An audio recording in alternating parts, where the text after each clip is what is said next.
విజయవాడలో డ్రగ్స్ కలకలం రేగింది. ముగ్గురు యువకులను టాస్క్ ఫోర్స్ పోలీసులు అదుపులోకి తీసుకున్నారు. వారి నుంచి 5 గ్రాముల MDMA డ్రగ్ సీజ్ చేశారు. హైదరాబాద్ నుంచి విజయవాడ తీసుకువస్తున్న సమయంలో పోలీసులు పట్టుకున్నారు. నిందితులు హైదరాబాద్కు చెందిన ఆకాష్, కపిలేశ్వరపురానికి చెందిన మణికంఠ, విజయవాడకి చెందిన కౌశిక్గా గుర్తించారు.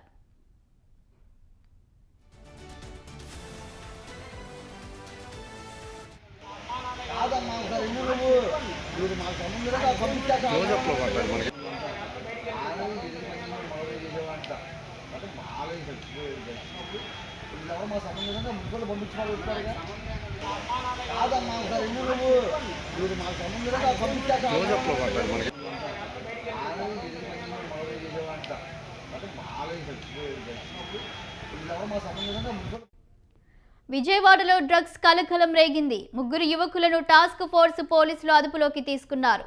వారి నుంచి 5 గ్రాముల MDMA డ్రగ్ సీజ్ చేశారు. హైదరాబాద్ నుంచి విజయవాడ తీసుకువస్తున్న సమయంలో పోలీసులు పట్టుకున్నారు. నిందితులు హైదరాబాద్కు చెందిన ఆకాష్, కపిలేశ్వరపురానికి చెందిన మణికంఠ, విజయవాడకి చెందిన కౌశిక్గా గుర్తించారు.